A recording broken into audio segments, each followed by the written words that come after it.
Sehemu gani ambayo unaweza kuikuza fedha yako? Ndio swali ambalo nataka tulitazame leo. Unaweza ukawa unajiuliza, ni sehemu gani ambazo nikiweka fedha yangu ninaweza kuikuza? Tumesema kuitafuta fedha na kuikuza ni vitu viwili tofauti. Kuitafuta fedha unaweza ukawa ni mtaalamu sana, unajua sasa hivi kwenye kazi yako huenda unaingiza milioni 5, milioni 10 kwa mwezi na kuendelea. Lakini sehemu za kuweka, tunasema sehemu za kuikuza fedha yako ni sehemu ambazo sio mtu yoyote ambaye anaweza akazifahamu. Ndio maana nimesema nitengeneze video hii tuangalie maeneo 6 ambayo unaweza kuiweka fedha yako kwa lengo la kuikuza. Unaweza kuiweka fedha yako kwa lengo la kuikuza. Hello, mimi naitwa Mfaume Hassan na hii ni Siri za Vitabu. Kama ndio mara yako ya kwanza kuingia katika channel hii, usisahau kusubscribe, lakini vile vile kulike video hii, lakini vile vile kushare video hii na watu wengine na mpendo wako ambao unahisi anaweza akafaidika na haya ambayo tunayazungumza. Na kumbuka, katika sehemu hizi 6 ambazo ninaenda kukusanua, sehemu ya 6 ni muhimu zaidi. Nimeiweka mwisho lakini ilikuwa inatakiwa iwe ya kwanza. Nimeiweka mwisho lakini ilikuwa inatakiwa iwe ya kwanza, kwa lengo la kufanya ili uweze kusikiliza kwa umakini. Sikiliza sehemu zote. Hizi ni sehemu salama ambazo unaweza ukaweka fedha yako. Nisizite salama moja kwa moja, niseme ni sehemu ambazo unaweza kukuza fedha yako. Ziko sehemu salama. Riski, tunasema riski, riski au hatari ya haya maeneo yana utofauti. Na kumbuka, the higher the risk, the higher the return. The lower the risk, the lower the return. Kwa hiyo unatakiwa uweze kustructure portfolio yako katika maeneo. Baadhi ya uwekezaji unaweka katika high risk ukitegemea high return, na baadhi ya uwekezaji unaweka katika low risk areas, lakini vile vile ukitegemea low return, lakini ni consistently na ya uhakika ukiwa hauna pressure ya aina yoyote. Twende sehemu ya kwanza kabisa. Video hii nilishawahi kuizungumza, nilishawahi kuichambua video kuhusu sehemu hizi 6. Leo ninafanya kurudia. Kwa hiyo sehemu ya kwanza kabisa tunaziita, hizi si nyingine bali ni financial assets. Na financial assets ni zipi? Financial assets tunasema ni sehemu ambazo za mali ambazo zinahusiana na mambo ya kifedha. Na hapa miongoni mwa miongoni mwa financial assets ya kwanza ni kwenye stocks, lakini vile vile kwenye bonds, kwenye hisa, kwenye hati fungani, lakini vile vile wengine wanawekeza kwenye ardhi, hisa ambazo zinahusiana na ardhi. Kwa Tanzania hatujafika huko, lakini sehemu nyingine tunasema ni commodities za aina mbalimbali kama gold, silver na kuendelea. Kwa hiyo unaweza ukanunua gold ukaweka ndani na ikapanda thamani baada ya muda. Gold imekuwa ni asset ambayo imekuwa ikipanda kwa kiwango kikubwa sana. Lakini vile vile unaweza ukanunua hisa. Hisa mimi nimeanza kununua 2023.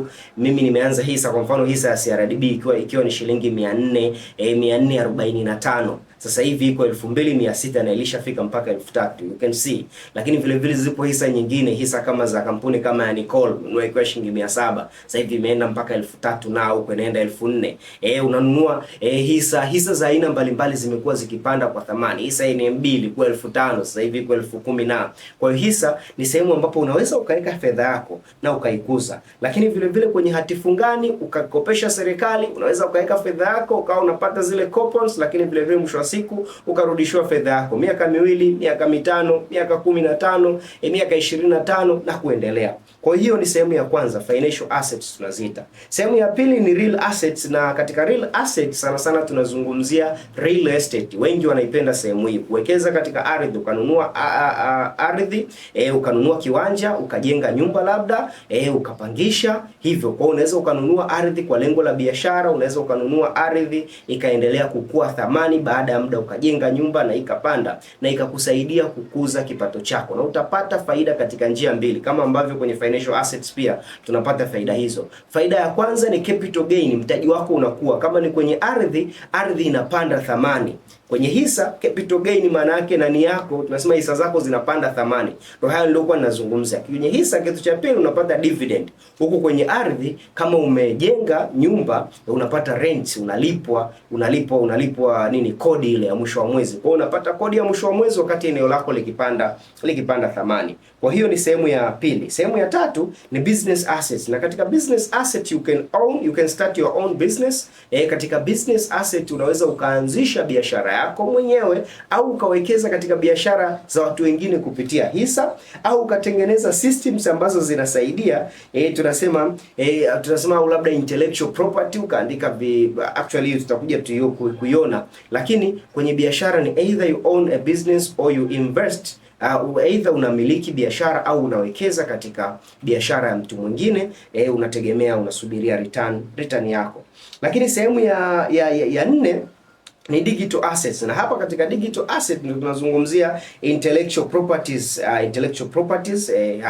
Tunasema hakimiliki za aina mbalimbali. Inawezekana ukaanzisha vitabu vyako online kule ukawa unauza, inawezekana ukawa unauza ukauza vitabu vyako kwa wale ambao wanatengeneza labda ni muziki, wanauza audios, wanafanyaji, wanauza courses na kuendelea. Mimi siuzi course. Kuna wanaouza course, kuna ambao wanauza vitabu na kuendelea, vitu vya aina mbalimbali. Kwa hiyo ni digital assets. Lakini kwenye digital asset pia kuna cryptos na blockchain technologies unaweza ukawekeza.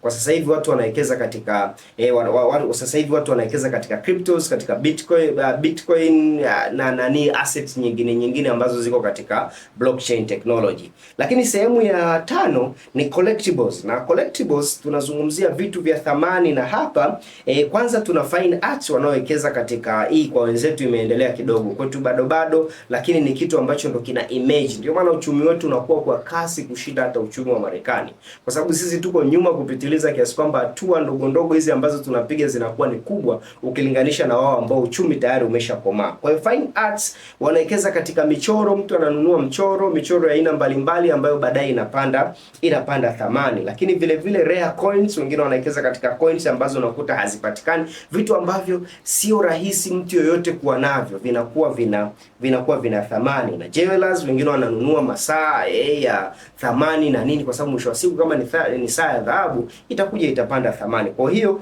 ni eneo la tano. Na eneo la sita na la mwisho ambalo nilisema ndio eneo la muhimu zaidi, lakini nimeliweka mwisho, ni human capital asset. Human capital asset unawekeza katika skills, unawekeza katika ujuzi wako wewe, na kumbuka kwamba hela yako, kumbuka kuwa tayari kuchukua kiwango chako kikubwa cha fedha kuwekeza kuwekeza kwenye ujuzi wako. Ndio hapo tunasema kujifunza kuhusu elimu ya fedha, kujifunza sehemu mbalimbali za uwekezaji, kujifunza kuhusu business and investments, kujifunza kuhusu mambo mbalimbali ambayo yanaendelea duniani ambayo yanahusiana na fedha, ambayo unaweza wewe ukatake advantage, ukakuza kipato chako. Kwa hiyo kujifunza sana. Ndio maana nimesema hiki ni kitu cha muhimu.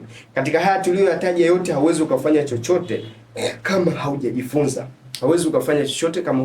Mimi naitwa Mfaume Hassan na hii ni Siri za Vitabu. Naomba nijue umejifunza nini hapo chini, lakini vile usisahau kusubscribe katika channel hii, usisahau kulike video hii kama umevutiwa nayo, na vile usisahau kushare video hii kwa watu wengine wapendwa wako ambao wanaweza wakafaidika nayo.